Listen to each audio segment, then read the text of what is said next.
Students have returned to the classroom at this Pennsylvania elementary school, but some things will never be the same. March 13th changed everything. When we close the school doors, it changes everything. Nowhere is that more apparent than what happened to 9-year-old Ava Lorario. The third grader was killed by her father, Mark Lorario, 6 weeks after school shut down around the country due to the pandemic. He also killed her mother, Ashley Belson, before turning the gun on himself at their family home. He spared her 2 brothers.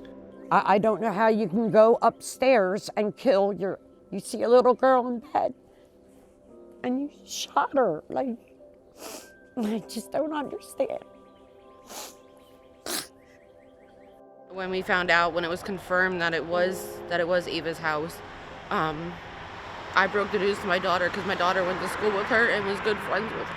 Ava's death underscores the important role that schools play in child welfare and reveals an emerging collateral toll from the pandemic. We're also going to be closing all public schools. Public schools will be closed. Will be closed. School personnel are the top reporters of child abuse nationally. With schools closed last spring, an Associated Press analysis of state data shows that there were at least 400,000 fewer reports from teachers and other reporters, and 200,000 fewer investigations. The AP also found that child deaths increased in a number of states from Maryland to Arizona. So what we're concerned about with this pandemic is if fatalities and near fatalities have increased, what is the nature of those fatalities? What exactly contributed to it? Are these situations of neglect, or is this an increase in physical abuse?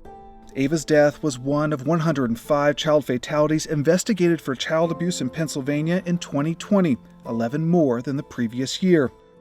Her family was already on the radar of police and child protective services. Mark Lorario had long struggled with mental health issues and had several assault charges for domestic violence, including out-of-state arrest warrants that local police didn't know about. In 2019, CPS investigated abuse allegations for the youngest son, but was unaware of Lorario's violent past or that there were guns in the home. I believe that this gentleman was broken, if you want to use that word, by the pressure of the pandemic. No one knew how much further the family had spiraled until it was too late. A fatality report noted that Ava had gone to school officials in the past for help, and if she were in school, that may have continued.